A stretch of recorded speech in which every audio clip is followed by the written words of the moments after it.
Hi friend, concept management में आपका बहुत बहुत बहुत स्वागत है। तो दोस्तों आइए हम फिर से देखते हैं आज ए बीपीएससी पुनरावलोकन, जो कि 114 क्वेश्चन तक हमने कल दिया था हिस्ट्री का। आज उससे 115 से आगे बढ़ते हैं। भारतीय राष्ट्रीय कांग्रेस का 27वां अधिवेशन किस स्थान पर हुआ था? 27वां अधिवेशन, तो 27वां अधिवेशन हुआ था बांकीपुर में, हुआ था डी नंबर। भारतीय राष्ट्रीय कांग्रेस का 27वां अधिवेशन दिसंबर 1912 में बांकीपुर में संपन्न हुआ था। इस अधिवेशन की अध्यक्षता आर.एन. मधोलकर ने की। आर.एन. मधोलकर ने की। इस अधिवेशन में एओ हुम को कांग्रेस का पिता कहा गया। एओ हुम को कांग्रेस का पिता कहा गया। नेक्स्ट क्वेश्चन 116, पुस्तक poverty and on British rule in India किसने लिखी थी? तो दादा भाई नौरोजी के द्वारा लिखा गया था। Poverty and in British rule in India नामक पुस्तक दादा भाई नौरोजी के द्वारा लिखा गया। दादा भाई नौरोजी के द्वारा लिखा गया था। नेक्स्ट क्वेश्चन देखें, किसने कहा था कांग्रेस आंदोलन न तो लोगों द्वारा प्रेरित था और न ही उनके द्वारा सोचा गया योजनाबद्ध तरीका द्वारा किया गया था। सोचा या योजनाबद्ध किया गया था। तो किसने कहा था? तो सर सैयद अहमद खान ने बोला था। सर सैयद 1888 में सर सैयद अहमद खान ने एक संयुक्त भारतीय राजभक्त बनाई, जिसमें जिनका स्पष्ट उद्देश्य कांग्रेस के प्रचार को निष्फल बनाना था। कांग्रेस के प्रचार को निष्फल बनाना था और लोगों को कांग्रेस से दूर रखना था। सैयद अहमद खान ने कहा था कांग्रेस आंदोलन न तो लोगों द्वारा प्रेरित था और न ही उनके द्वारा सोचा या योजनाबद्ध किया गया था। नेक्स्ट, मुझे विश्वास है कि कांग्रेस अपने विनाश की तरफ जा रही है और मेरी यह बड़ी इच्छा भारत में रहते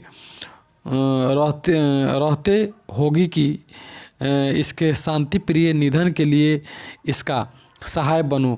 यह किसने लिखा था? तो लॉर्ड कर्जन ने लिखा था। लॉर्ड कर्जन ने लिखा था। लॉर्ड कर्जन के द्वारा लिखा गया था। नेक्स्ट, इसको डिस्क्राइब करेंगे। अंग्रेज शासक समझते थे कि नरमपंथी के नेतृत्व में अंग्रेज काफ़ी कमज़ोर थे। काफ़ी कमज़ोर है, जनता में इनकी पैठ नहीं है, अतः इसे खत्म किया जा सकता है। इस नीति के सबसे बड़े भक्त थे लॉर्ड कर्जन। वर्ष 1990 में कर्जन ने कहा था, मुझे विश्वास है कि कांग्रेस अपने विश्वास की तरफ जा रही है और मेरी यह बड़ी इच्छा भारत में रहते होंगी कि इसके शांति प्रिय निधन के लिए इसका सहायक बनो। वर्ष 1903 में इन्होंने मद्रास के गवर्नर को लिखा, जब से मैं भारत आया हूँ मेरी नीति यही रही है कि किसी भी तरह कांग्रेस को नपुंसक बना दो। कर्जन ने कांग्रेस अध्यक्ष के नेतृत्व में प्रतिनिधिमंडल से मिलने से इनकार कर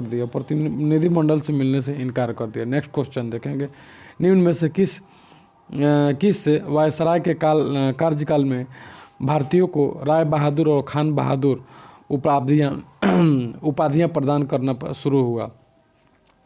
तो लॉर्ड लिटन के काल में भारतीयों को बहादुर और खान बहादुर, भारतीयों को राय बहादुर और खान बहादुर उपाधियां प्रदान होने लगा। लॉर्ड लिटन के कार्यकाल में भारतीयों को राय बहादुर और खान बहादुर की उपाधि प्रदान करना शुरू हुआ।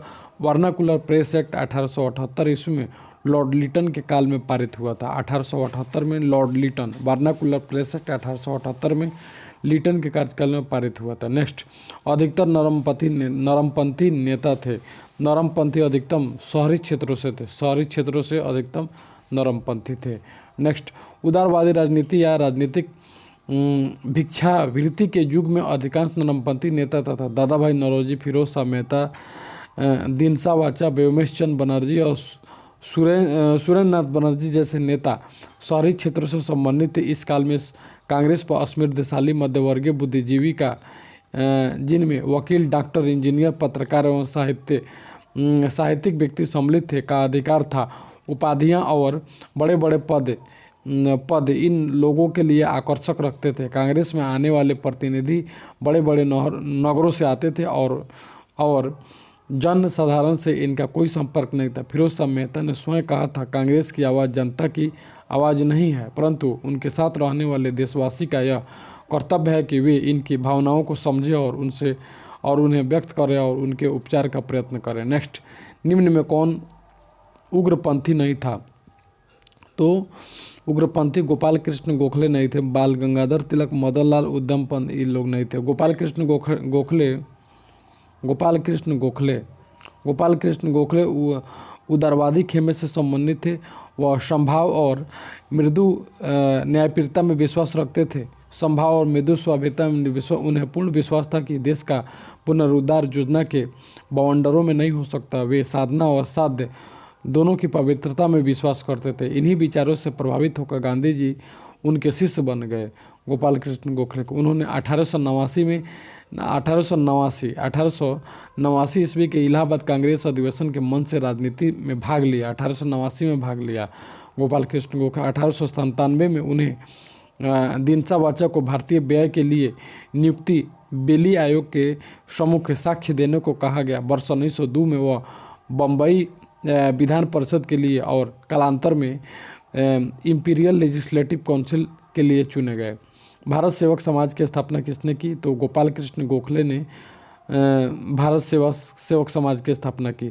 वर्ष 1905 में पूना में गोपाल कृष्ण गोखले ने पूना में भारत सेवक मंडल यानी सर्वेंट ऑफ इंडिया सोसाइटी की स्थापना की, जिसका उद्देश्य था भारत सेवा के लिए प्रचारक तैयार करना तथा और संवैधानिक रूप से भारतीय जनता के सच्चे हितों को प्रोत्साहन देना। इस मंडल ने V Srinivasa Shastri, G K. Deodhar, N M Joshi, Pandit Hridaynath Kunzru जैसे महान समाज सेवक पैदा किए। MC सीतलवाड़, BN राव तथा अल्लादी कृष्णा स्वामी अय्यर इसके प्रमुख सदस्य थे। चलिए नेक्स्ट क्वेश्चन देखेंगे। रजनी पाम दत्ता ने कहा वे साम्राज्यवाद से लड़ते भी थे और सहयोग भी करते थे। उन्होंने किस राजनीतिक गठबंधन के बारे में यह कहा? तो भारतीय राष्ट्रीय कांग्रेस के गठबंधन के बारे में कहा। कौन कहा? तो रजनी पाम ने कहा। इसका उत्तर रजनी पाम दत्त ने यह कथन भारतीय राष्ट्रीय कांग्रेस के बारे में कहा था। रजनी पाम दत्त ने कांग्रेस से कई अवसरों पर अंग्रेजी हुकूमत के साथ सहयोग भी करती थी, जैसे प्रथम विश्व युद्ध में भारतीय सहयोग हो या गांधी इरविन वार्ता हो। इसके अतिरिक्त भारतीय राष्ट्रीय कांग्रेस ने साम्राज्यवाद का विरोध करते हुए अंग्रेजों से आज़ादी की लड़ाई करते हुए देश को स्वतंत्र भी कराया। नेक्स्ट, भारतीय राष्ट्रीय आंदोलन गर्मपंथियों के प्रभावाधीन आया। कब? तो 1906 में गर्मपंथियों के कब्जे में आ गया। 1906 में गर्मपंथियों के कब्जों में आ गया। वर्ष 1906 के बाद भारतीय राजनीति में कांग्रेस के भीतर गरम दल का प्रभाव बढ़ा। गरम दल का नेतृत्व प्रमुख कांग्रेसी नेता बाल गंगाधर तिलक, लाल लाजपत राय तथा बिपिन चंद्र पाल तथा अरविंद घोष ने मिलकर किया। इन नेताओं ने स्वराज्य को अपना लक्ष्य बनाया। तिलक ने नारा दिया, स्वराज्य मेरा जन्मसिद्ध अधिकार है और मैं इसे लेकर रहूँगा। नेक्स्ट क्वेश्चन देखेंगे। बाल गंगाधर तिलक लोकमान्य तिलक के नाम से जाने जाने लगे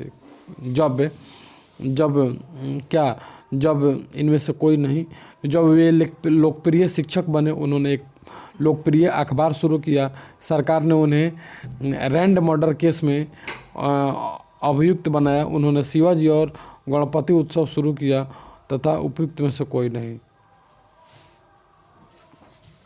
ब्रिटिश सरकार ने बाल गंगाधर तिलक को पुणे के असिस्टेंट कलेक्टर रैंड की असिस्टेंट कलेक्टर रैंक के हत्या के मामले में अभियुक्त बनाया।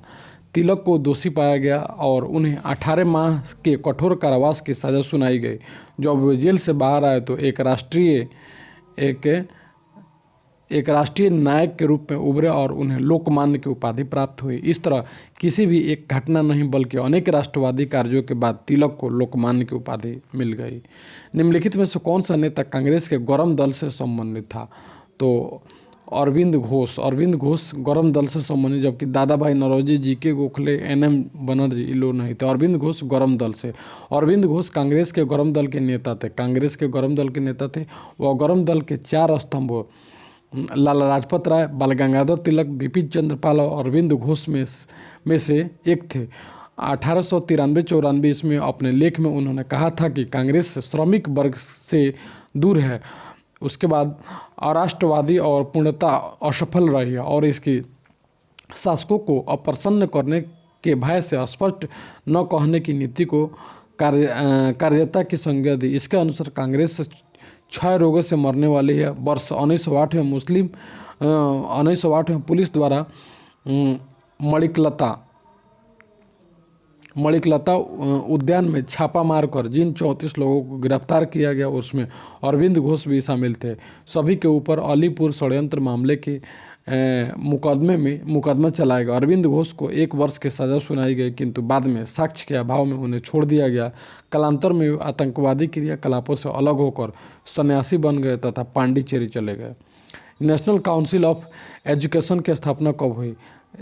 15 अगस्त 1906 में काउंसिल ऑफ एजुकेशन 1906 में हुई थी। 15 अगस्त 1906 में काउंसिल ऑफ एजुकेशन की स्थापना हुई थी। राष्ट्रीय शिक्षा के क्षेत्र में सर्वप्रथम 8 नवंबर 1905 को रंगपुर नेशनल स्कूल की स्थापना हुई। 8 नवंबर 1905 को रंगपुर नेशनल स्कूल की स्थापना हुई। 16 नवंबर को 1905 में कलकत्ता में एक सम्मेलन का आयोजन किया गया। इस सम्मेलन में राष्ट्रीय साहित्यिक, वैज्ञानिक और तकनीकी शिक्षा देने के लिए राष्ट्रीय शिक्षा परिषद नेशनल काउंसिल ऑफ एजुकेशन स्थापित करने का फैसला 15 अगस्त 1906 को सद्गुरुदास बनर्जी तथा राष्ट्रीय शिक्षा परिषद की स्थापना की गई। राष्ट्रीय आंदोलन में निम्नलिखित में से किसको नरमदलीय के तौर पर नहीं जाना जाता था? नरमदलीय के तौर पर बाल गंगाधर तिलक को नहीं जाना जाता था। बाल गंगाधर तिलक को नरमदलीय के तौर पर नहीं जाना जाता था।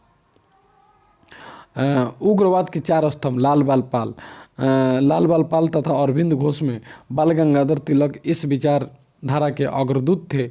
उन्होंने कांग्रेस की अनुनय विनय नीति की आलोचना की तथा तिलक ने कांग्रेस के बारे में कहा था कि यदि हम वर्ष में एक बार मेढक की तरह टकराएं तो हमें कुछ नहीं मिलेगा। दादा भाई नौरोजी तथा गोपाल कृष्ण गोखले कांग्रेस के उदारवादी दल के नेता थे, जबकि एमजी रानाडे समाज सुधारक हो गए।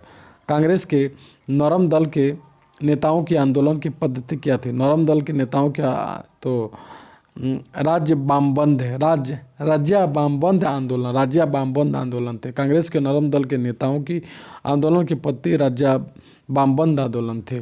कांग्रेस के नरम दल के नेताओं के आंदोलन की प्रमुख पद्धति राज्य बामबंद आंदोलन थी, अर्थात प्रशासन में भारतीयों की भागीदारी की मांग तथा जनता में राजनीतिक जागरूकता उत्पन्न करना था।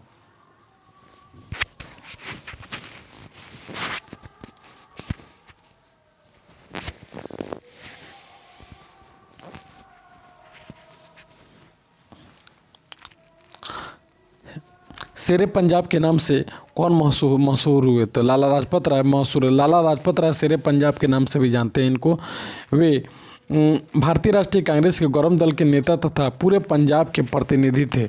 इन्हें पंजाब केसरी भी कहा जाता था तथा साइमन कमीशन के विरोध में एक जुलूस का नेतृत्व करते समय लालाजी लाठियों के प्रहार से घायल होकर परिणामस्वरूप 27 नवंबर 1928 को उनका देहांत हो गया।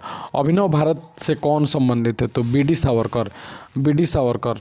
अभिनव भारत की स्थापना 1904 ईस्वी में हुई थी। स्थापना उसकी नासिक महाराष्ट्र में माना जाता है। महाराष्ट्र में हुआ था 1904 में तथा संस्थापक इसके थे कौन? तो संस्थापक थे बी डी सावरकर। संस्थापक कौन थे? तो संस्थापक थे बी डी सावरकर।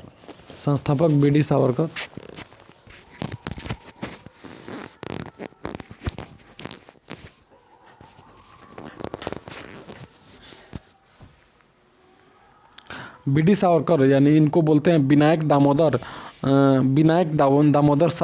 सावरकर द्वारा 1899 ईस्वी में स्थापित मित्र मेला ही वर्ष 1904 में गुप्त सभा अभिनव भारत में परिवर्तित मित्र मेला ही 1904 में गुप्त सभा के रूप में परिवर्तित हो गए थे। नेक्स्ट क्वेश्चन हम देखेंगे।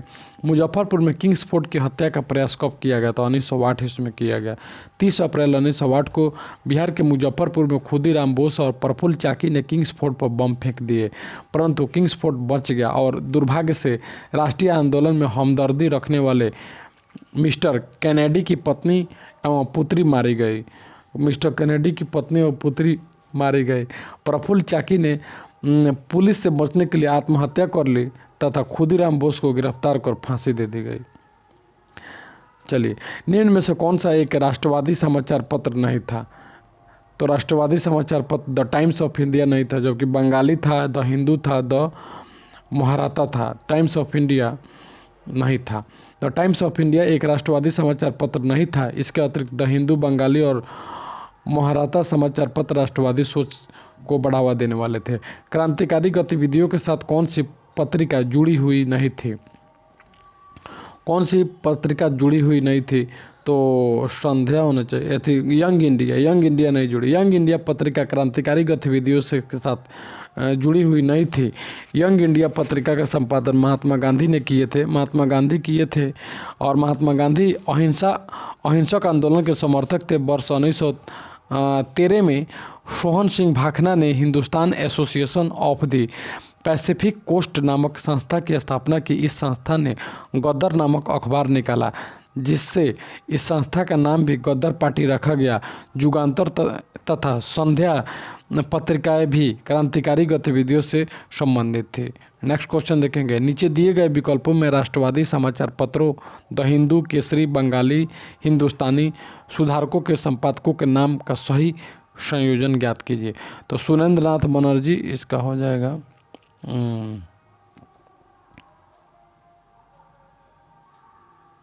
चलिए, इसका समाचार पत्रों का संपादक बोले द हिंदू जी सुब्रमण्यम आयर थे। द हिंदू के संपादक जी सुब्रमण्यम। केसरी के थे बाल गंगाधर तिलक। बंगाली के थे सुरेंद्र नाथ बनर्जी। हिंदुस्तानी के थे गंगा प्रसाद वर्मा। सुधारक थे गोपाल कृष्ण गोखले। इस प्रकार विकल्प डी सही है। स्वराज मेरा जन्म सिद्ध अधिकार है, मैं इसे लेकर रहूँगा, तो बाल गंगाधर तिलक के द्वारा बोला गया था। भारतीय राष्ट्रीय कांग्रेस के लखनऊ अधिवेशन 1916 में बाल गंगाधर तिलक ने कहा था। लखनऊ अधिवेशन 1916 में कहा था, स्वराज मेरा जन्मसिद्ध अधिकार है, मैं इसे लेकर रहूँगा। तिलक राजनीतिक उग्रवाद तथा आक्रामक राष्ट्रवाद में विश्वास करते थे। इस अधिवेशन में उग्रवादियों की पुनः कांग्रेस में वापसी हुई तथा तिलक एवं एनी बेसेंट के प्रयासों से कांग्रेस तथा मुस्लिम लीग के बीच समझौता हुआ। यह समझौता लखनऊ समझौता या कांग्रेस लीग समझौता के नाम से भी जाना जाता है। स्वराज मेरा जन्म सिद्ध अधिकार है और इसे मैं लेकर ही रहूँगा, किसने कहा था? तो बाल गंगाधर तिलक ने कहे थे। भारतीय राष्ट्रीय कांग्रेस के लखनऊ अधिवेशन 1916 में बाल गंगाधर तिलक ने कहा था, स्वराज मेरा जन्म सिद्ध अधिकार है और मैं इसे लेकर रहूँगा। इस अधिवेशन में उग्रवादियों की पुनः कांग्रेस में वापसी हुई तथा तिलक एवं एनी बेसेंट के प्रयासों से कांग्रेस तथा मुस्लिम लीग के बीच समझौता हुआ। यह समझौता लखनऊ समझौता या कांग्रेस लीग के नाम से जाना जाता है। Next question.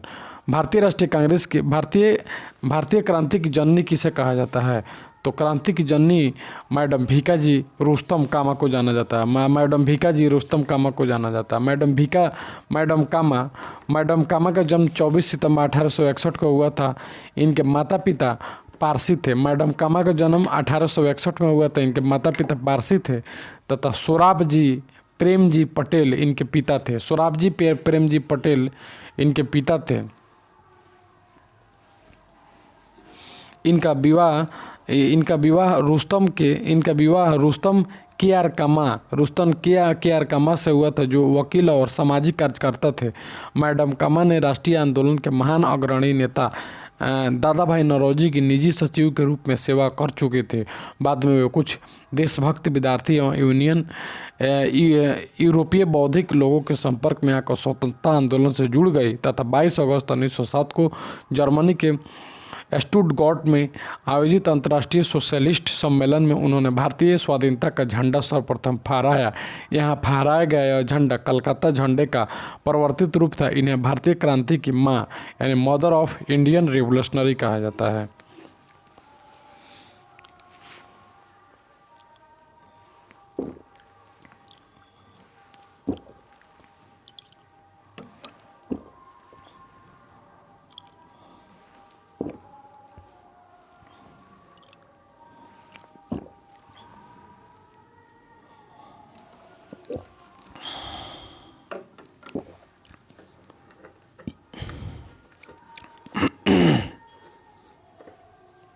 मैडम कामा ने 1907 में प्रथम तिरंगा ध्वजा कहाँ पे फहराया था?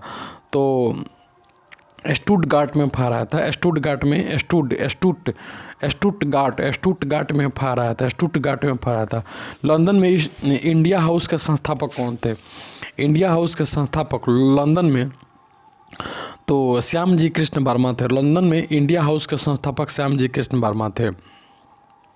फरवरी 1905 में लंदन में श्याम जी कृष्ण वर्मा ने इंडियन होम रूल सोसाइटी की स्थापना की। इन्होंने इंडिया हाउस का भी स्थापना की थी। यहाँ से एक समाचार पत्र सोशलिस्ट का प्रकाशन भी प्रारंभ किया। लंदन में सरकारी तंत्र के विशेष सक्रिय होने के कारण श्याम जी वहाँ के पेरिस और अंततः जिनेवा चले गए। श्याम जी वहाँ से पेरिस और जिनेवा चले गए। श्याम जी लंदन में इंडिया हाउस की स्थापना श्याम जी कृष्ण वर्मा ने किया था। चलिए नेक्स्ट क्वेश्चन है, बंग भंग के बाद कौन सा आंदोलन शुरू हुआ? तो बंग भंग के बाद स्वदेशी आंदोलन का शुरुआत हो गया। बंग भंग जैसे ही खत्म हुआ स्वदेशी शुरुआत हो गया। ब्रिटिश सरकार ने 20 जुलाई 1905 को बंगाल विभाजन के निर्णय की घोषणा कर दी। 1905 को बंगाल के विभाजन के निर्णय की घोषणा कर दी 1905 में, जबकि 7 अगस्त 1905 को कोलकाता के टाउन हॉल में एक ऐतिहासिक बैठक में स्वदेशी आंदोलन की विधिवत घोषणा कर दी गई। इसमें ऐतिहासिक बहिष्कार प्रस्ताव पारित हुआ। इसी के बाद बंगाल के विभिन्न क्षेत्रों में बंग भंग विरोधी आंदोलन औपचारिक रूप से एकजुट होकर प्रारंभ हो गया। 16 अक्टूबर 1905 को बंगाल विभाजन प्रभावी हो गया। नेक्स्ट, लॉर्ड कर्जन द्वारा 1905 में किया गया बंगाल विभाजन किस पर रद्द हुआ? तो लॉर्ड कर्जन द्वारा किस पर रद्द हुआ? 1911 में लॉर्ड कर्जन ने 1905 में किया गया बंगाल विभाजन 1911 में रद्द हो गया। दिसंबर 1911 में ब्रिटिश साम्राज्य जॉर्ज पंचम और महारानी मेरी के भारत आगमन पर मेरी के भारत आगमन पर उनके स्वागत हेतु दिल्ली में एक दरबार का आयोजन किया गया। दिल्ली दरबार में ही 12 दिसंबर 1911 को सम्राट ने बंगाल विभाजन को रद्द कर दिया। साथ ही कलकत्ता की जगह दिल्ली को भारत की राजधानी बनाने की घोषणा कर दी गई। घोषणा के अनुरूप बंगाल को एक नए प्रांत के रूप में पुनर्गठित किया गया। उड़ीसा तथा बिहार को इससे अलग कर दिया गया तथा असम को एक नया प्रांत बनाया गया जैसे कि उसकी स्थिति 1874 ईस्वी में थी, तथा सिलहट को इससे जोड़ दिया गया। कांग्रेस ने स्वराज प्रस्ताव वर्ष 1905 में पारित किया। यह प्रस्ताव का उद्देश्य क्या था? तो इसका उद्देश्य था स्वशासन सुनिश्चित करना। कांग्रेस के प्रस्ताव 1905 का उद्देश्य क्या था? स्वशासन सुनिश्चित करना। कांग्रेस ने स्वराज्य संबंधी प्रस्ताव पर सर्वप्रथम 1905 में बनारस अधिवेशन में चर्चा की। 1906 में कलकत्ता के अधिवेशन में प्रस्ताव पास कर दिया गया। इस प्रस्ताव के साथ स्वदेशी बहिष्कार तथा राष्ट्रीय शिक्षा संबंधी प्रस्ताव भी पारित किए गए। नेक्स्ट क्वेश्चन, 12वीं सदी के प्रारंभिक वर्षों में कांग्रेस के विभाजन की प्रक्रिया शुरू हुई। कांग्रेस के विभाजन की प्रक्रिया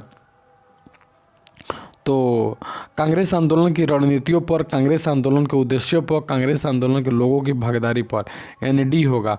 20वीं सदी के प्रारंभिक वर्षों में कांग्रेस के विभाजन का एक प्रमुख कारण नरमपंथियों का अपने रणनीति उद्देश्यों और आम जनता को अपने साथ रख पाने में असफल होना था तथा नरमपंथियों ने आम जनता के बीच काम नहीं किया। नरमपंथी राजनीतिक घटनाओं के अनुरूप अपनी रणनीति में फेरबदल नहीं कर पाते थे। वे यह महसूस न कर सके कि उनकी उपलब्धि ने ही राजनीति को अव्यावहारिक बना दिया। नरमपंथी और गरमपंथी के सोच और अनुमान, पारस्परिक मतभेद के दृष्टिकोण और राष्ट्रवादी दृष्टिकोण दोनों ही गलत थे। नरमपंथी यह समझ नहीं पाए कि सरकार गरमपंथियों के भय के कारण ही उनसे बातचीत कर रही है, और गरमपंथी यह भी नहीं समझ पाए कि उनके संघर्ष में नरमपंथी उनके लिए कवच का काम कर सकते हैं। फलस्वरूप वर्ष 1907 के सूरत अधिवेशन में कांग्रेस का विभाजन हो गया। सूरत अधिवेशन में कांग्रेस का विभाजन 1907 में हुआ। मुसलमान यदि खुश और संतुष्ट हैं तो भारत में ब्रिटिश शक्ति का महत्व बचाव होगा। यह किसने लिखा? तो डब्ल्यू हंटर ने लिखा था। डब्ल्यू हंटर ने अपने पुस्तक द इंडियन मुसलमान में लिखा था कि मुसलमान यदि खुश और संतुष्ट हैं तो भारत में ब्रिटिश शक्ति का महत्व बचाव होगा। कौन लिखा था? डब्ल्यू हंटर ने। किस वर्ष हिंदुस्तान रिपब्लिकन एसोसिएशन की स्थापना हुई थी? हिंदुस्तान रिपब्लिकन 1924 में इसकी स्थापना हुई थी। हिंदुस्तान रिपब्लिकन देश में उचित ढंग से क्रांतिकारी आंदोलन का संचालन करने के उद्देश्य से अक्टूबर 1924 में युवा क्रांतिकारियों ने कानपुर में एक सम्मेलन बुलाया, हिंदुस्तान रिपब्लिकन एसोसिएशन, जिसको HRA 1924 नामक क्रांतिकारी संगठन की स्थापना की गई। संस्थापक इसके थे सचिंदर सन्याल तथा राम प्रसाद बिस्मिल तथा जोगेंद्र चंद्र चटर्जी तथा चंद्रशेखर आजाद इसके क्या थे? इसके संस्थापक थे। बंगाल विभाजन की घोषणा की गई। तो बंगाल विभाजन की घोषणा 19 जुलाई 1905 ईस्वी को की गई। 19 जुलाई 1905 ईस्वी को बंगाल विभाजन की घोषणा की गई। नेक्स्ट, बंगाल विभाजन का प्रस्ताव 3 दिसंबर 1903 को ब्रिटिश संसद में 3 दिसंबर 1903 को रख दिया गया। इसकी अनौपचारिक घोषणा 20 जुलाई 1905 को की गई। इसका उद्देश्य बंगाल प्रेसिडेंसी में फैल रहे राष्ट्रवाद को विभाजित करना तथा बंगाल विभाजन 16 अक्टूबर 1905 को प्रभावी हुआ। इस दिन को रविंद्रनाथ टैगोर ने रक्षाबंधन के रूप में मनाया। बंगाल के विभाजन को रक्षाबंधन के रूप में मनाने की सलाह दी। 16 अक्टूबर 1905 को कर्जन वायली की हत्या के आरोप में किसे मृत्युदंड दिया गया? तो मदन लाल धिंगरा को कर्जन वायली की हत्या के आरोप में मृत्युदंड दिया गया। कर्जन वायली की हत्या 1 जुलाई 1909 को लंदन में मदन लाल धिंगरा ने गोली मार कर दिया था। गोली मार कर दिया था। वायली भारतीय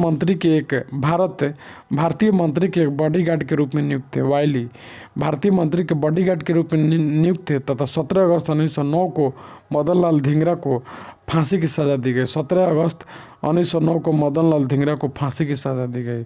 किसको मारा थे? तो वायली को।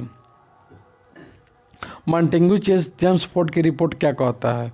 तो भारत सरकार अधिनियम 1919 का आधार बनी। मॉन्टेग्यू चेम्सफोर्ड की रिपोर्ट भारत सरकार अधिनियम 1919 का आधार बनी। तत्कालीन भारत सचिव एडमिन मॉन्टेग्यू और वायसराय लॉर्ड चेम्सफोर्ड की रिपोर्ट भारतीय परिषद अधिनियम 1919 का आधार बनी। इस अधिनियम के तहत प्रांतों में पहली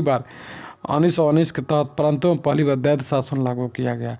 न्यू लैंप फॉर ओल्ड लेख श्रृंखला में सर्वहारा वर्ग के साथ संपर्क से बाहर होने के लिए कांग्रेस की आलोचना की गई थी। तो अरविंद घोष के द्वारा कांग्रेस की आलोचना की गई थी।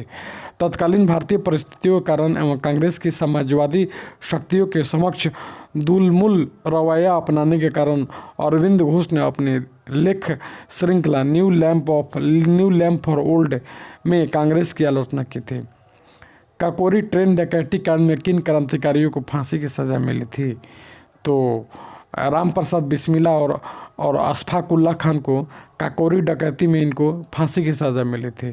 कब मिली थी? तो अक्टूबर 1924 में सचिंदर सन्याल, राम प्रसाद बिस्मिला तथा चंद्रशेखर आजाद ने कानपुर में क्रांतिकारी संस्था हिंदुस्तान रिपब्लिकन 1924 में हिंदुस्तान रिपब्लिकन एसोसिएशन की स्थापना कर दी हुई थी। इस संस्था द्वारा 9 अगस्त 1925 को उत्तर रेलवे 9/24 में स्थापना की और 9 अगस्त 1925 को उत्तर रेलवे के लखनऊ सहारनपुर संभाग के काकोरी नामक स्थान पर 8 down Saharanpur Lucknow passenger train पर डकैती डालकर सरकारी खजाना लूटा गया। यह घटना काकोरी कांड के नाम से प्रसिद्ध हुई। इस घटना में 29 क्रांतिकारियों को गिरफ्तार किया गया, जिसमें राम प्रसाद बिस्मिल तथा अशफाक उल्लाह तथा रोशन लाल तथा राजेंद्र लाहिड़ी को फांसी की सजा हुई, जबकि चंद्रशेखर आजाद फरार हो गए। हिंदुस्तान सोशलिस्ट रिपब्लिकन आर्मी के संस्थापक नेताओं में से थे। कौन थे? तो भगत सिंह थे। अंबेडकर, सुभाष, जयप्रकाश नारायण नहीं था, भगत सिंह थे। काकोरी कांड के बाद पुलिस द्वारा चलाए गए दमन चक्र के फलस्वरूप हिंदुस्तान रिपब्लिकन एसोसिएशन, HR जिसको बोलते हैं, का अस्तित्व कुछ समय के लिए समाप्त हो गया, किंतु बाद में विजय कुमार सिंह तथा शिव वर्मा तथा जयदेव कपूर तथा भगत सिंह तथा भगवती चरण बोहरा तथा सुखदेव ने चंद्रशेखर आज़ाद के नेतृत्व में HR यानी हिंदुस्तान रिपब्लिकन एसोसिएशन को पुनः संगठित करने का कार्य किया। सितंबर 1928 ईस्वी में फिरोज शाह कोटला मैदान दिल्ली में चंद्रशेखर आज़ाद के नेतृत्व में एक बैठक हुई। दिल्ली में चंद्रशेखर आज़ाद के नेतृत्व में एक बैठक हुई जिसमें HRA का नाम बदलकर Hindustan socialist Republican association HSRA रख दिया गया। दिल्ली में 1928 में इसी HR का नाम बदलकर हिंदुस्तान सोशलिस्ट रिपब्लिकन एसोसिएशन रख दिया गया। निम्नलिखित पंक्तियों को किसने लिखा था? सरफरोशी की तमन्ना अब हमारे दिल में है, देखना है जोर कितना बाजुओं का तिल में है। तो इसको लिखे थे राम प्रसाद बिस्मिल।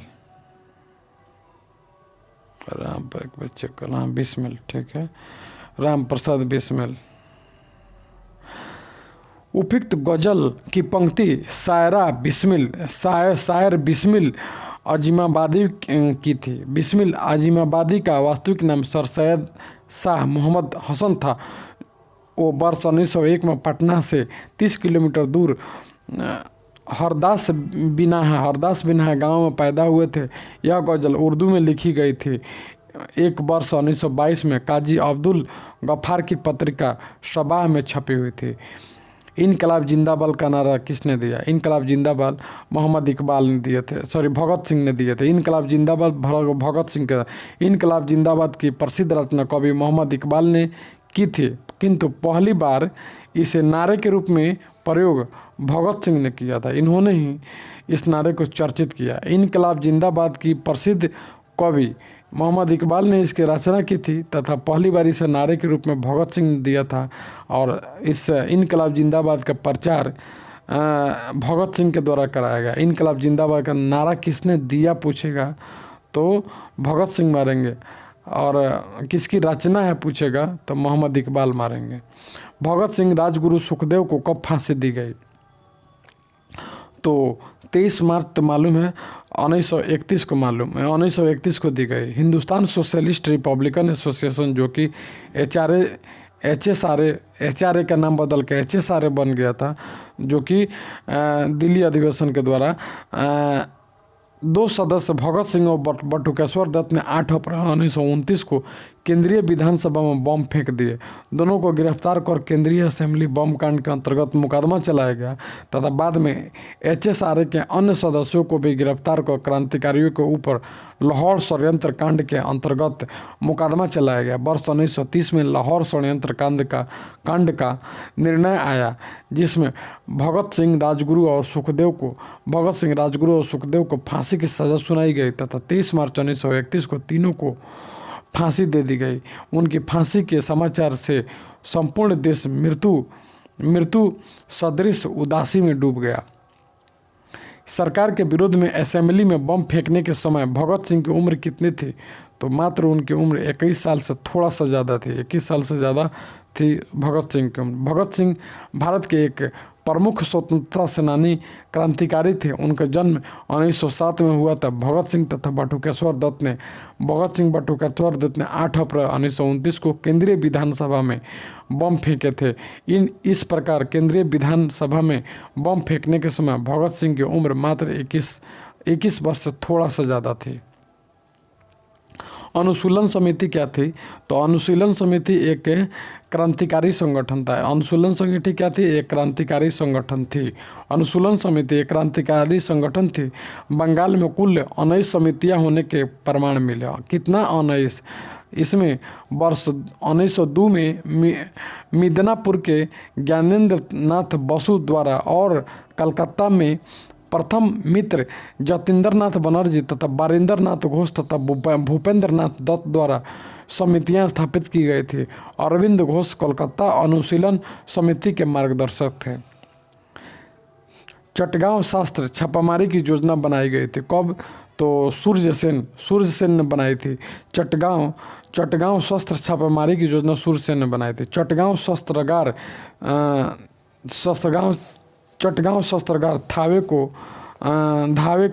धावे को मास्टर दा के नाम से प्रसिद्ध सूरसेन ने आयोजित किया था। सूरसेन ने बंगाल में इंडियन रिपब्लिकन आर्मी IRA की स्थापना की थी। इसके सदस्यों में अनंत सिंह, अंबिका चक्रवर्ती तथा लोकीनाथ तथा प्रीतिलता वाडेकर तथा गणेश घोष तथा कल्पना दत्त तथा आनंद गुप्ता तथा टेगरा बल प्रमुख थे। 18 अप्रैल 1930 को सूर्य सेन ने अंग्रेजों के विरुद्ध युद्ध की घोषणा की। सूर्य सेन के नेतृत्व में IRA के सदस्यों ने चटगांव शस्त्रागार पर आक्रमण कर हथियारों पर कब्जा लिया तथा 22 मई 1930 को IRA के सदस्यों और सेना के बीच संघर्ष हुआ, जिसमें 80 सैनिक तथा 20 क्रांतिकारी मारे गए। 16 फरवरी 1933 को सूर्य सेन को गिरफ्तार कर लिया गया। इसके ऊपर मुकदमा चलाया गया तथा 12 जनवरी 1934 को उन्हें फांसी दे दी गई। निष्क्रिय विरोध के सिद्धांत का प्रतिपादन किसने किया? तो इसका प्रतिपादन अरविंद घोष के द्वारा किया गया। निष्क्रिय विरोध का प्रतिपादन अरविंद घोष। निष्क्रिय विरोध के सिद्धांत का प्रतिपादन अरविंद घोष ने अपनी पुस्तक वंदे मातरम में किया। उनका मानना था कि अंग्रेजों को भारत अविलंब छोड़ देना चाहिए। जब तक अंग्रेज ऐसा नहीं करते तब तक उनके विरुद्ध विरोध प्रदर्शन करते रहना चाहिए। अरविंद घोष ने निष्क्रिय विरोध के प्रतिपादक थे। अरविंद घोष।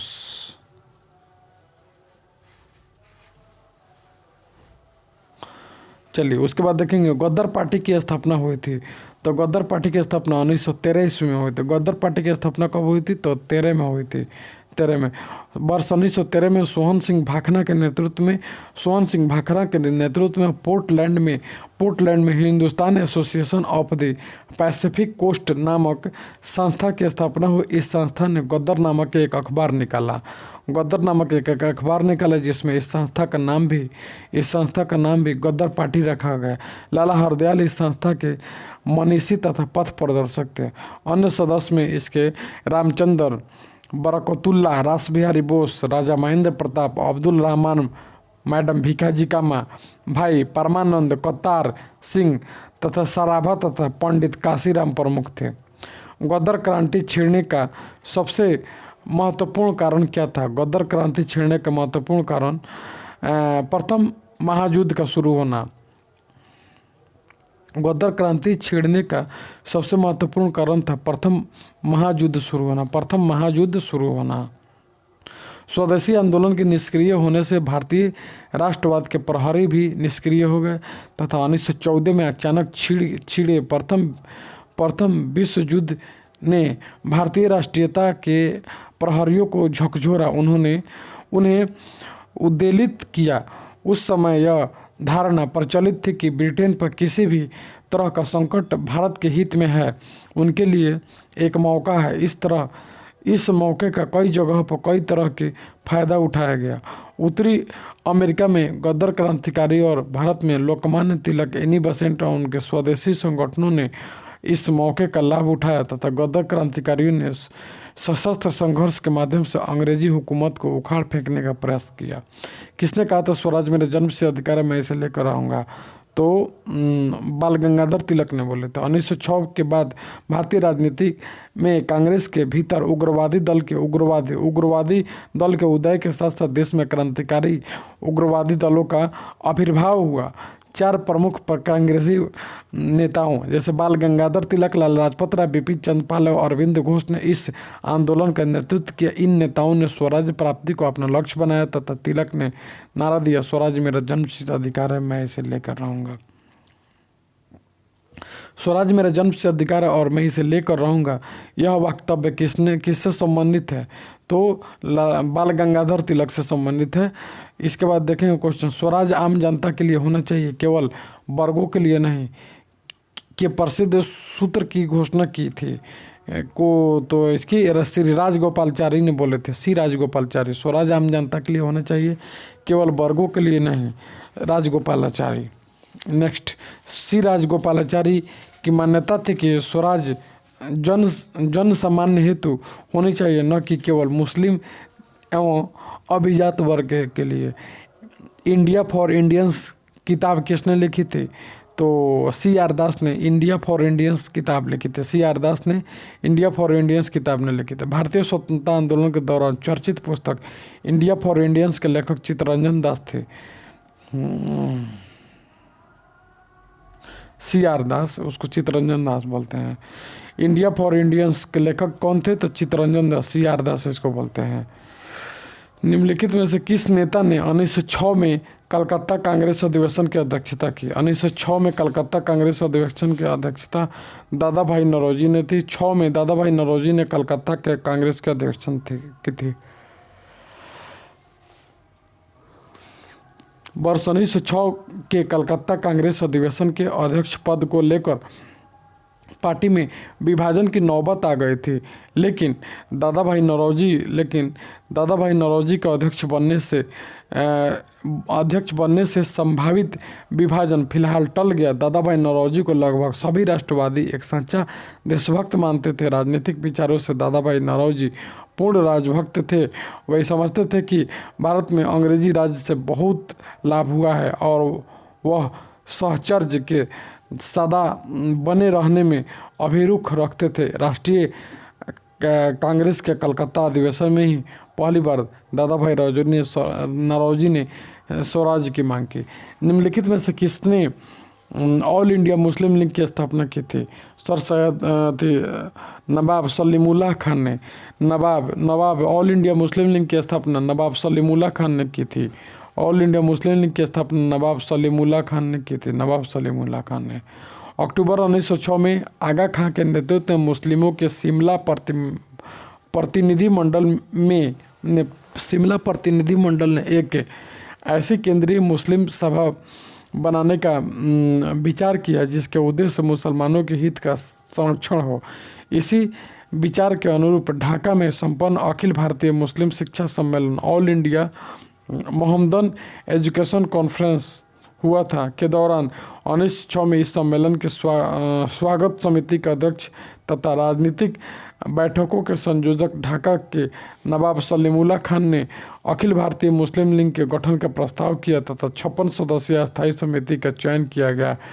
तो मोहसिन उल मुल्क तथा बकार उल मुल्क को संयुक्त रूप से संगठन का सचिव नियुक्त किया गया। लखनऊ में मुस्लिम लीग के मुख्यालय बनाया गया और आगा खां इसके प्रथम अध्यक्ष बनाए गए। विकल्प में इन तीनों के नाम रहने या इनमें से कोई दो के नाम रहने पर संस्थापक के रूप में चयन का वरीयता क्रम इस प्रकार है: सलीमुल्लाह खान, आगा खां तथा मोहसिन उल मुल्क। तीनों में से कोई एक रहेगा तो मारेंगे। सलीमुल्लाह खान, आगा खां तथा मोहसिन उल मुल्क।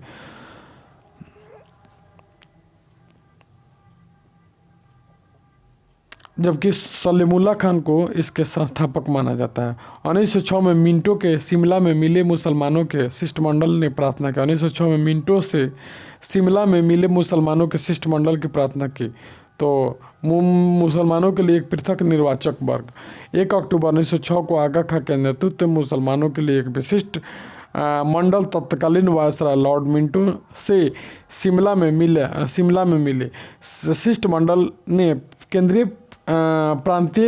केंद्रीय स्थानीय निकायों में निर्वाचन हेतु मुसलमानों के लिए विशिष्ट स्थिति की मांग की। इस मांग के जवाब में मिंटो ने मुसलमानों को आश्वासन देते हुए कहा कि उनके राजनीतिक अधिकारों और हितों की भारत में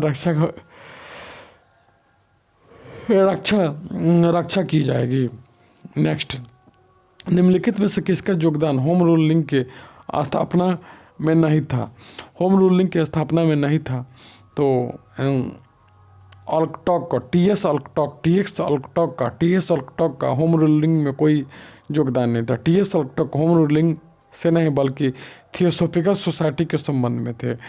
तिलक ने अप्रैल 1916 में एनी बेसेंट ने सितंबर 1916 में होम रूलिंग की स्थापना का आरंभ किया। एस सुब्रमण्यम अय्यर ने भी एनी बेसेंट को होम रूलिंग आंदोलन की स्थापना से संबंधित थे। नेक्स्ट, किस अधिवेशन में होम रूल समर्थक अपनी राजनीतिक शक्ति का सफलतापूर्वक प्रदर्शन कर रहे थे। कौन से अधिवेशन में, किस अधिवेशन में होम रूल समर्थक अपनी राजनीतिक शक्ति का सफलतापूर्वक प्रदर्शन कर रहे थे?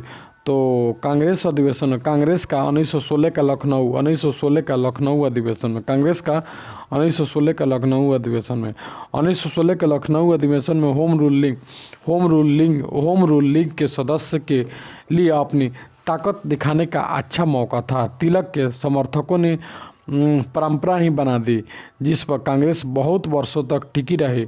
उनके समर्थकों ने लखनऊ पहुंचने के लिए एक ट्रेन आरक्षित की जिसे कुछ लोगों ने कांग्रेस स्पेशल का नाम दिया तो कुछ लोगों ने होम रूल स्पेशल कहा। तथा अरुंडेल ने लीग के हर सदस्य से कहा था कि वह लखनऊ अधिवेशन का सदस्य बनने की हर संभव कोशिश कर। अधिवेशन की समाप्ति के तुरंत बाद उसी पंडाल में दोनों होम रूल लीगों की बैठक हुई जिसमें लगभग 1000 प्रतिनिधियों ने भाग लिया। कांग्रेस लीग समझौते की सराहना की गई तथा तिलक एवं एनी बेसेंट ने बैठक को संबोधित किया। शिक्षा में सुधार हेतु तो ब्रिटिश सरकार ने सैडलर विश्वविद्यालय आयोग कब नियुक्त किया? सैडलर किया 1917 में। सैडलर आयोग कब आया? तो 1917 में आया। 1917 में आया, वहीं जब चंपारण सत्याग्रह के। सैडलर आयोग शिक्षा से संबंधित था। 1917 में सरकार ने कलकत्ता विश्वविद्यालय की संभावनाओं के अध्ययन तथा रिपोर्ट के लिए एक आयोग नियुक्त किया तथा डॉक्टर एमी सैडलर जो लीड्स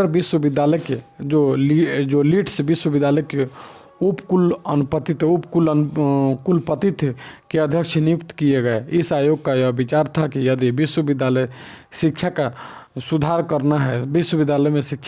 करना है तो माध्यमिक शिक्षा का सुधार आवश्यक है। इसने वर्ष 1904 के विश्वविद्यालय अधिनियम की कड़ी निंदा की। 1904 के विश्वविद्यालय की कड़ी निंदा की और यह भी बताया कि इससे कॉलेज तथा विश्वविद्यालय शिक्षा का ठीक ठाक समन्वय नहीं हो सकता है। नेक्स्ट, होम रूल आंदोलन भारत के स्वतंत्रता संग्राम के एक नए चरण के आरंभ का द्योतक था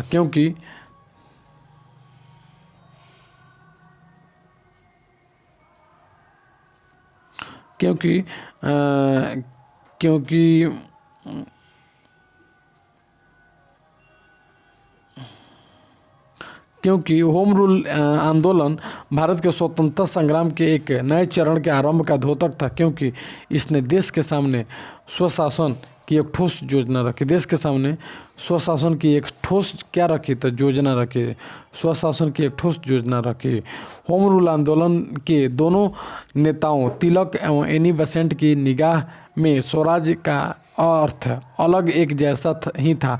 ब्रिटिश साम्राज्य के अंतर्गत स्थानीय, प्रांतीय व केंद्रीय स्तर पर उत्तरदायी शासन एवं प्रशासन की अधिक व्यवस्था की जाए जैसे गोरों द्वारा शासित डोमिनियन दर्जा प्राप्त एवं अन्य ब्रिटिश उपनिवेशों में थी, कनाडा तथा ऑस्ट्रिया में। नोआखाली काल में महात्मा गांधी के सचिव थे तो प्यारेलाल नोआखाली काल में प्यारेलाल महात्मा गांधी के सचिव थे। उनकी बहन डॉक्टर सुशीला नायर गांधी जी की व्यक्तिगत चिकित्सक थे। प्यारेलाल ने गांधी जी के दांडी मार्च में भी सफलतापूर्वक अदा की थी। निम्न में से महात्मा गांधी के भारत में पहला सत्याग्रह कौन थे? तो चंपारण। दक्षिण अफ्रीका से 1915 में लौटने में गांधी जी ने भारत में प्रथम सफल सत्याग्रह बिहार में के चंपारण जिले में 1917 में शुरुआत की। किसानों के राजकुमार शुक्ला गांधी जी से लखनऊ भेंट की तथा उनके आने के बाद 19वीं शताब्दी के आरंभ में गोरे बागान मालिकों के चंपारण के किसान अनुरोध के आधार पर ब्रिटिश निश्चित करा दिया गया तथा अपनी जमीन के 3/20 भाग पर नील की खेती करना अनिवार्य है जिसे 3 कोठिया पद्धति के नाम से जाना जाता था। गोरे बागान मालिकों ने किसान की मजबूत फायदा उठाकर उन्हें अनुबंध से मुक्त के लिए अलग एक अन्य गैर कानूनी मनमाने ढंग से दी तो किसानों को इसी उत्पीड़न के विरोध में गांधी जी ने चंपारण सत्याग्रह का शुरुआत किया। किसने यूरोपीय नील बागान मालिकों द्वारा किसानों के शोषण की तरफ गांधी जी का ध्यान आकर्षित किया? तो राजकुमार शुक्ल ने गांधी जी की तरफ ध्यान आकर्षित किया। राजकुमार शुक्ल ने यूरोपियन नील बागान मालिकों द्वारा किसानों के शोषण की तरफ गांधी जी का ध्यान आकर्षित किया। शुक्ला ने 1916 में लखनऊ कांग्रेस अधिवेशन के दौरान गांधी जी से भेंट कर उन्हें चंपारण के किसानों के शोषण की कहानी सुनाई एवं गांधी जी को चंपारण आने के लिए आमंत्रित किया। गांधी जी भारत में पहली बार सत्याग्रह आंदोलन बिहार में कहाँ शुरू किया गया? बिहार में चंपारण में शुरू किया गया।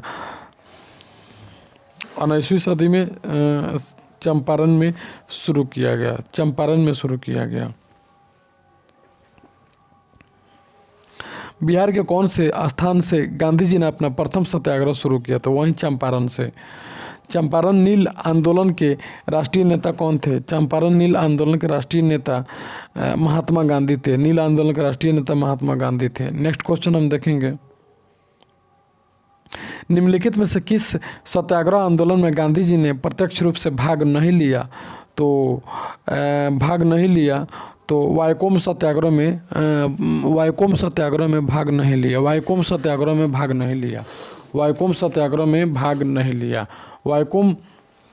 वायकोम के मंदिर प्रवेश सत्याग्रह में गांधी जी ने प्रत्यक्ष रूप से भाग नहीं लिया, जबकि खेड़ा सत्याग्रह, राजकोट सत्याग्रह तथा असहयोग आंदोलन का नेतृत्व स्वयं गांधी जी ने लिया था। स्वाधीनता आंदोलन के दौरान महात्मा गांधी के करीबी अंग्रेज मित्र थे, तो Reverend Charles Andrews, Deenbandhu Andrews Saint Stephen college Delhi में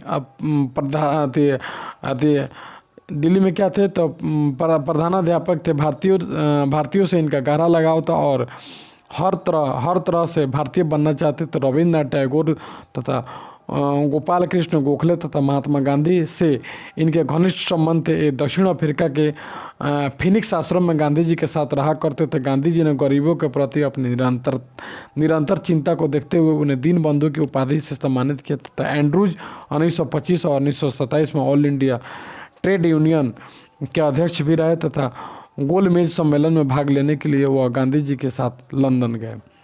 अंत्योदय कार्यक्रम का उद्देश्य क्या था? तो गरीबों में सबसे गरीब की सहायता करना। अंत्योदय कार्यक्रम का उद्देश्य गरीबों में सबसे गरीब की सहायता करना। इस कार्यक्रम का विचार सर्वप्रथम महात्मा गांधी द्वारा प्रस्तुत किया गया। इस संदर्भ में गांधी जी जॉन रॉस्किन की पुस्तक ऑन टू द लास्ट से प्रभावित हुए। नेक्स्ट क्वेश्चन, 1917-18 में अहमदाबाद में गांधी जी द्वारा चलाए गए सत्याग्रह में किसने हिस्सा लिया? तो अहमदाबाद में किसने? तो औद्योगिक कर्मियों ने हिस्सा ले लिया। औद्योगिक कर्मियों में अहमदाबाद में वहीं मिल मजदूर के लिए किया, तो औद्योगिक कर्मियों ने हिस्सा लिया।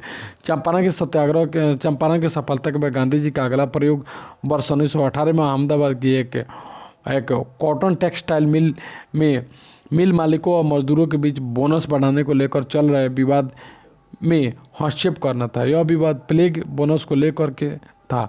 प्लेग का प्रकोप खत्म करने के बाद मालिक इसे समाप्त करना चाहते थे, जबकि मजदूर इसे बरकरार रखने की मांग कर रहे थे। उत्पादन लागत, मुनाफा और मजदूरों के जीवन निर्वाह खर्च गहराई के अध्ययन करने के बाद गांधी जी ने घोषणा की मजदूरों को 35% बोनस मिलना चाहिए। मिल मालिकों द्वारा गठित ट्रिब्यूनल ने इनकी बात मान ली।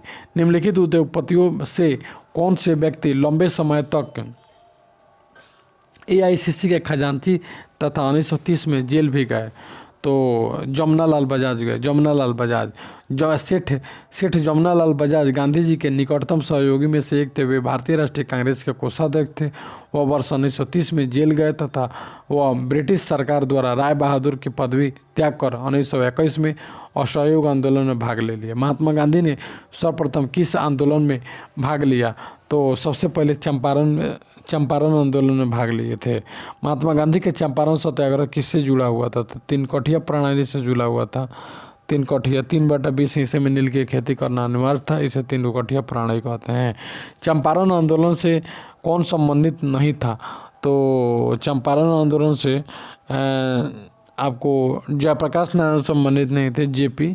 जेपी सम्मानित हैं। तो अनुग्रह नारायण, जेबी कृपलानी, राजेंद्र प्रसाद, ये लोग सब कोई क्या था, चंपारण आंदोलन से संबंधित था। चलिए इसके बाद हम देखेंगे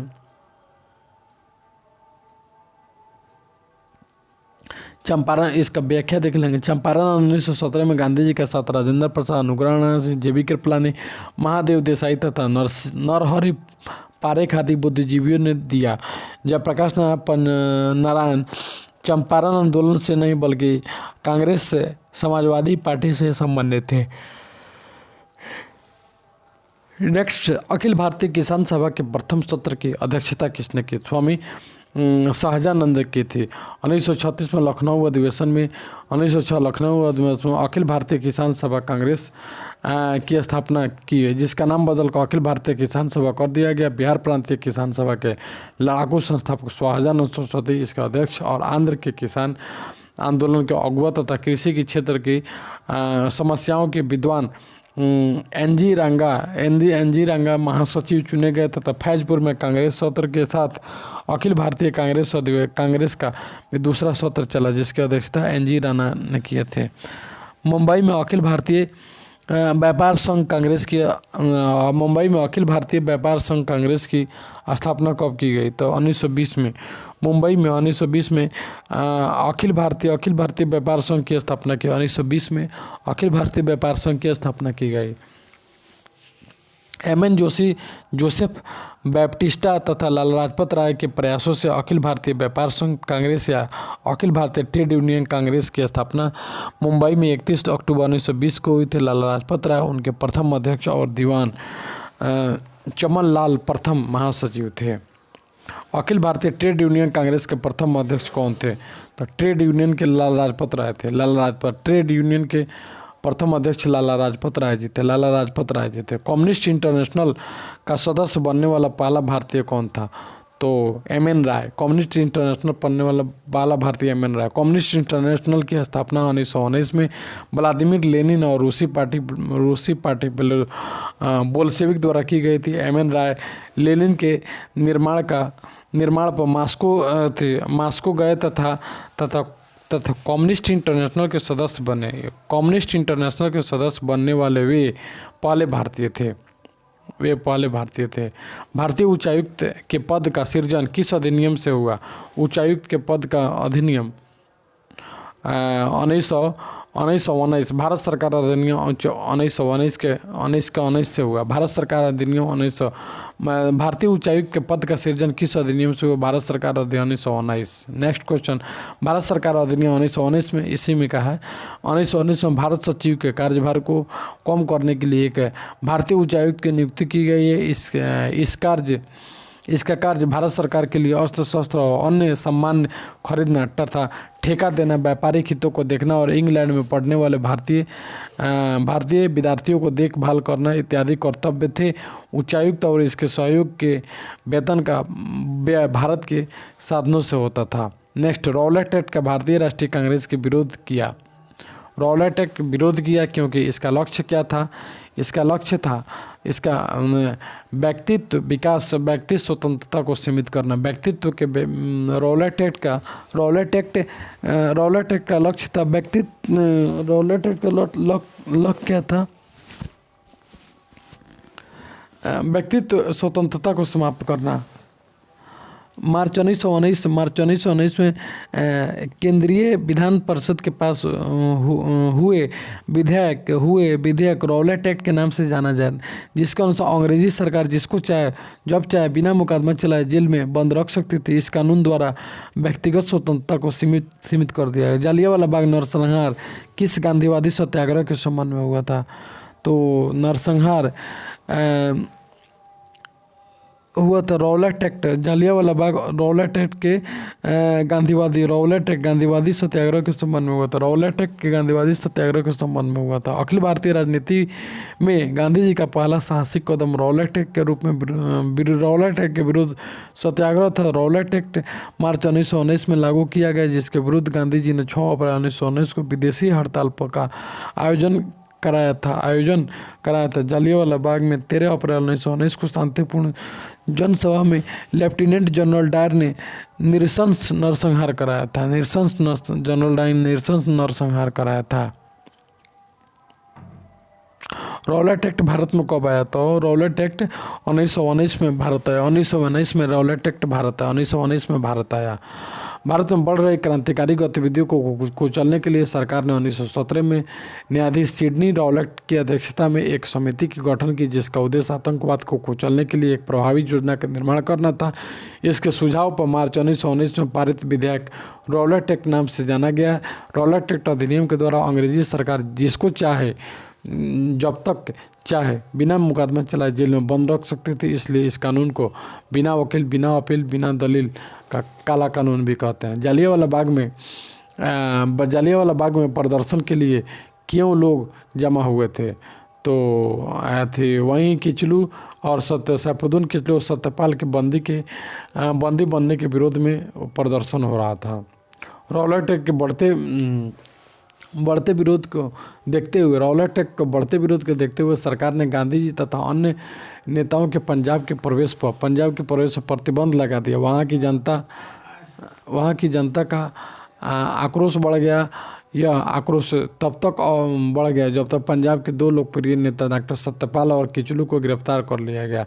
इस गिरफ्तारी और रॉलेट एक्ट का विरोध करने के लिए लोगों ने अमृतसर के जालियांवाला बाग में एक विशाल सभा का आयोजन किया। इसी बाग में 13 अप्रैल 1919 को शांतिपूर्ण जनसभा में जनरल डायल ने नृशंस जनसंहार कराया था।